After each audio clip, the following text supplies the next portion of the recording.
TV Harian Nasional adalah media yang mengangkat dan menyajikan perkembangan seputar politik dan hukum, ekonomi, pariwisata, pendidikan dan budaya, serta pertanian dan perkebunan. Seorang pengusaha di Jakarta, Linda, kembali mengirimkan karangan bunga ke kantor Dila Leo Amori di Jalan Iswahyudi nomor 66 Talang Bakung, Kecamatan Jambi Selatan, Kota Jambi, Jambi. Linda merasa dirugikan lantaran Dila tidak membayar pelunasan utang yang sudah jatuh tempo pada 19 Januari 2024. Karangan bunga yang bertuliskan mohon angkat teleponnya kepada saudara Dila Leo Amori agar segera menghubungi saya untuk mengembalikan uang saya, masih 900 juta lebih. Kasihan bang, tolong kasihan bang. Terima kasih Linda. Terpampang di tembok kantor Dila Leo Amori. Setelah mengirim karangan bunga ke kantor Dila Leo Amori, Linda kemudian ke rumah Dila yang berlokasi di perumahan Bumi Mayang Mangurai, RT 42 Kelurahan Mayang Mangurai, Kecamatan Alom Rajo Jambi, Jalan Haji Jalal Mangkumar, Jambi. Hal ini dilakukan Linda karena tidak ada itikat baik dari Dila untuk pelunasan utang kepada dirinya. Dengan didampingi Wakil Ketua RT Fauzi dan pihak sekuriti perumahan, Linda menghampiri rumah Dila. Namun saat ditemui di rumahnya hanya ada istri Dila yang mengaku suaminya keluar rumah. Ya udah janjian aja kan. Kenapa? Tunggu selesai ini. Ini mau pergi soalnya. Kalau nggak suruh telepon saya aja nggak apa-apa. Udah nanti telepon aja katanya. Kalau udah selesai ditelepon aja. Ya. Ibu dengan istrinya, Bu? Iya. Oh iya. Iya, Bu. Maaf, Bu. Telepon aja. Iya, Bu. Maaf, Bu ya.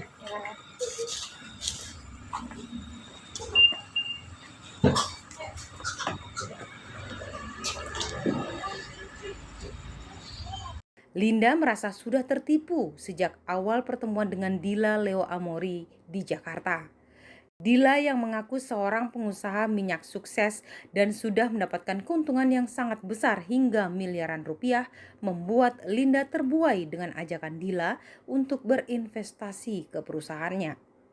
Tak hanya itu, Dila pun meyakinkan Linda dengan mengatakan bahwa ia mempunyai proyek angkutan minyak yang sudah mendapatkan kontrak dengan Gubernur Jambi melalui Arya yang disebut Dila sebagai salah satu keluarga Gubernur Jambi, sambil menunjukkan kontrak proyek yang diduga direkayasa. Sementara itu saat dikonfirmasi kepada Gubernur Jambi Al-Haris, ia mengatakan bahwa tidak pernah ada proyek kantong parkir minyak seperti apa yang disampaikan oleh Dila. Karena itu pihak swasta dan tidak ada hubungannya dengan Pemprov Jambi. Terkait dengan nama Arya yang disebut Dila ada hubungan keluarga dari Gubernur Jambi, Al-Haris menegaskan tidak ada nama Arya dalam keluarganya. Menurutnya tidak ada keponakan yang sudah dewasa. Arya sendiri membantah adanya kerjasama dengan Dila untuk proyek minyak. Namun menurutnya hanya sebatas pembicaraan soal wacana pembangunan kantong parkir dan sama sekali tidak pernah melakukan kerjasama kontrak dengan Dila. Lebih lanjut, Arya juga mengaku tidak pernah mengatakan bahwa dirinya keponakan dari Gubernur Jambi seperti apa yang dikatakan oleh Dila, melainkan satu kampung dengan istri Gubernur Jambi. Dengan adanya bantahan baik dari Gubernur Jambi maupun Arya, Linda akan melaporkan Dila Leo Amori ke pihak kepolisian.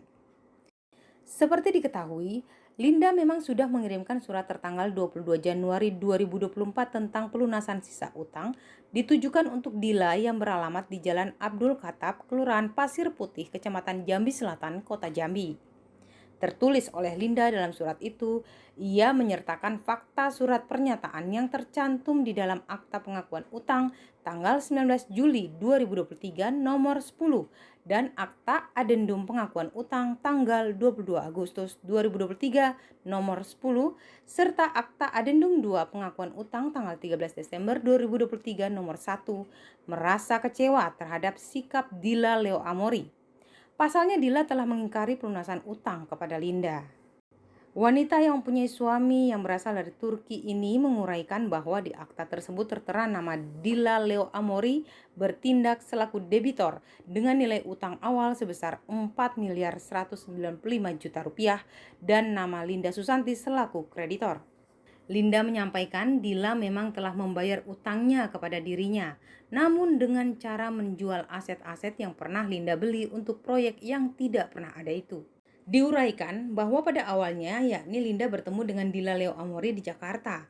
Dalam pertemuan itu Dila menceritakan tentang pekerjaannya sebagai pengusaha minyak sukses yang sudah mendapatkan keuntungan yang sangat besar hingga miliaran rupiah.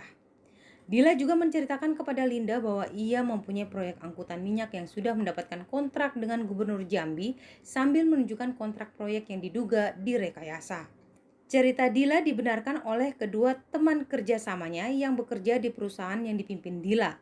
Kedua orang tersebut masing-masing Yon F. Ansoruddin alias Billy dan M. Rizky Ardilah alias Ardi.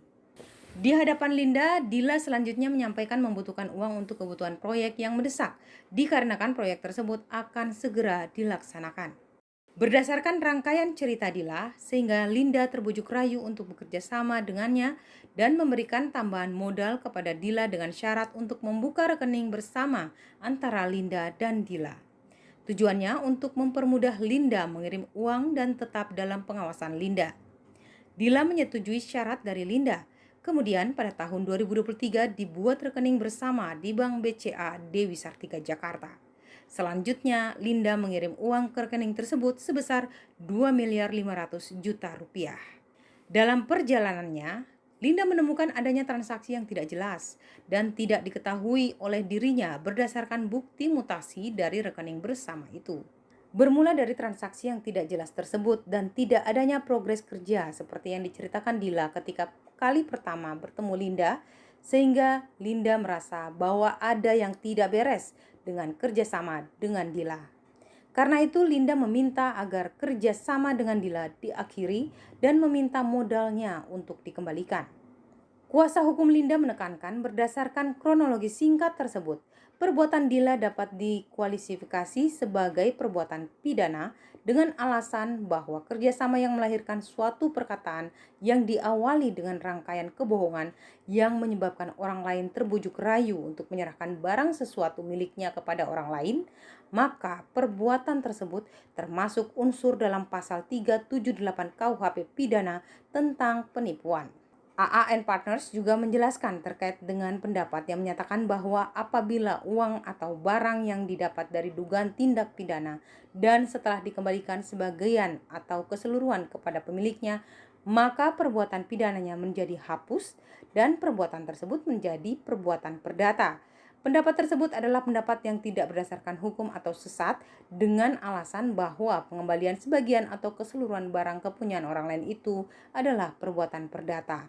Sementara perbuatan pidananya tetap melekat pada si pelaku. Terkecuali perbuatan tersebut hapus karena hukum seperti kadaluarsa, pelaku meninggal dunia, restoratif justice, gerasi presiden atau adanya putusan pengadilan inkrah.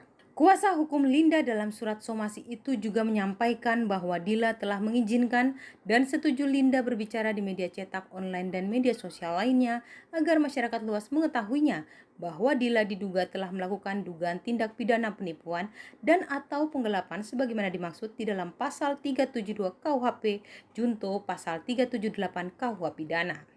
Kendati demikian, Linda seperti disampaikan kuasa hukumnya sebelum tindakan hukum tersebut dilakukan oleh Linda, selaku penasihat hukum berharap kepada Dila agar permasalahan ini dapat diselesaikan secara kekeluargaan atau secara musyawarah mufakat.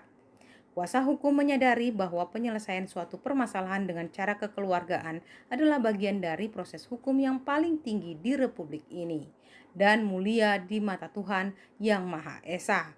Karena tidak ada pihak yang menang atau kalah, sehingga hubungan silaturahim tetap terjaga dengan baik. Dari Jambi, tim TV Harian Nasional melaporkan.